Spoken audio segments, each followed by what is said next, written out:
En este tema vamos a comprobar la construcción del Estado liberal durante el reinado de Isabel II. Se trata de ver cómo se construye un nuevo edificio, el nuevo sistema liberal, haciendo desaparecer los cimientos o bases del anterior edificio del antiguo régimen. Para ello, vamos a ver primero qué es el liberalismo.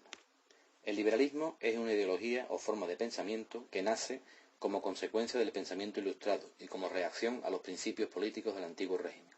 La base del liberalismo es la existencia de unos derechos naturales e individuales que todo ser humano tiene por serlo y que dan derecho a una serie de libertades. Así, podemos hablar de una serie de principios teóricos básicos del liberalismo desde el punto de vista político, que tienen un reflejo en el desarrollo práctico del sistema liberal. El principio político fundamental del liberalismo es la soberanía nacional, por la que el poder reside en los habitantes de la nación y sus representantes, frente a la soberanía real en la que el poder residía o lo tenía el rey. Otro principio básico es la igualdad jurídica frente a los privilegios del antiguo régimen. Para garantizar esta igualdad jurídica y asentar la soberanía nacional debe existir una constitución que deje bien claros los derechos y obligaciones de los habitantes de la nación y de la organización política del país.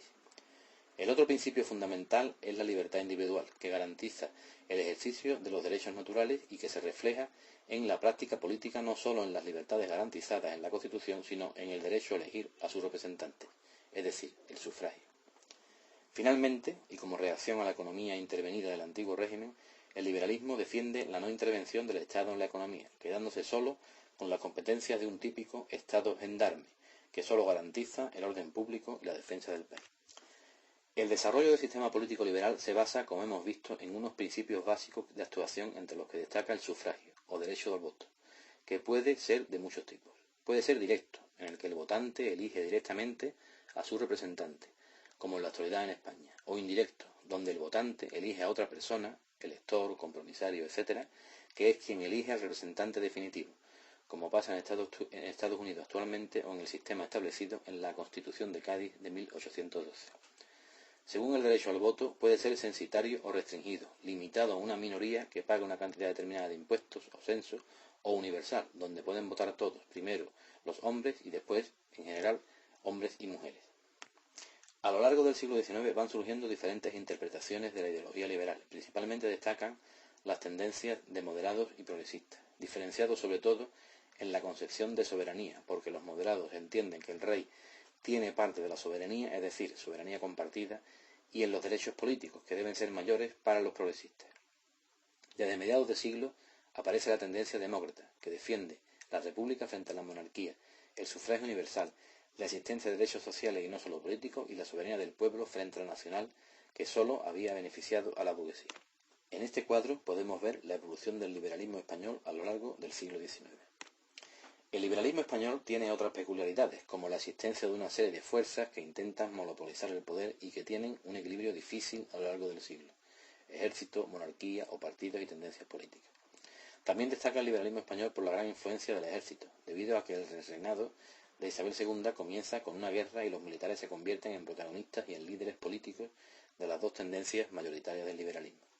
Aparece así la figura del espadón, militar en el poder o que lo alcanza mediante pronunciamientos o golpes de Estado. Finalmente, destaca la aparición de juntas revolucionarias y de milicias populares. Son una herencia de las juntas formadas durante la Guerra de la Independencia. Cada vez que hay algún pronunciamiento o golpe de Estado, se forman juntas y se organizan milicias para defenderlas de posibles ataques. Generalmente son siempre de tendencia progresista y más adelante también demócrata y republicana. El reinado de Isabel II lo podemos dividir en dos etapas: la regencia, de 1833 a 1844, y el reinado personal desde 1845 a 1868. Durante la primera etapa se intenta buscar, bajo la presión de la guerra carlista, un modelo válido, unos cimientos para un nuevo edificio, para el sistema liberal español, que garantizara la alternancia en el poder de las dos tendencias liberales a la vez que se desmontaba el antiguo régimen. La guerra carlista tiene su origen en el problema sucesorio y supone no solo una lucha dinástica o personal, sino ideológica, puesto que Carlos pretende mantener el antiguo régimen, que se había mostrado ineficaz ante la quiebra de la monarquía absoluta, y la regente María Cristina debe apoyarse en grupos liberales que pretenden acabar definitivamente con el antiguo régimen. La guerra, que comienza en 1833, termina en 1839 con la victoria política del liberalismo. Mientras, la regente gobierna apoyándose en los moderados. Aparece el Estatuto Real de 1864, por ejemplo, lo cual no es suficiente para asegurar el triunfo del liberalismo, por lo que los progresistas fuerzan un cambio político en 1836 para aunar fuerzas y poder ganar la guerra. Aparece así la Constitución de 1837, de principios básicamente progresistas, pero con pinceladas moderadas.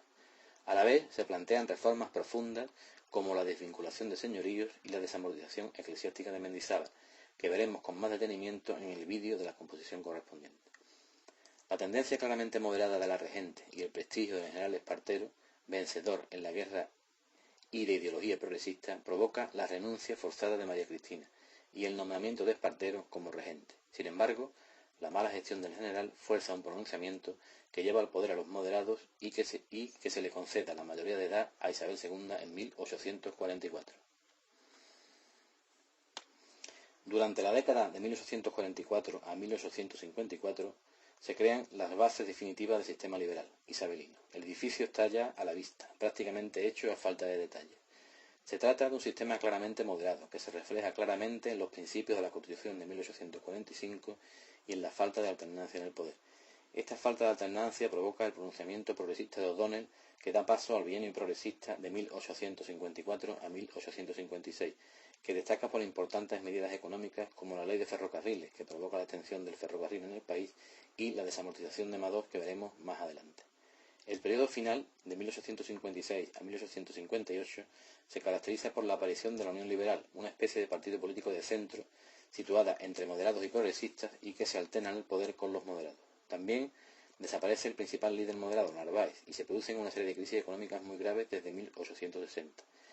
Paralelamente a esto, los progresistas, marginados del poder, se acercan a los demócratas para intentar un cambio de sistema y provocan una revolución, la Revolución Gloriosa, que acaba con el reinado de Isabel II en 1868.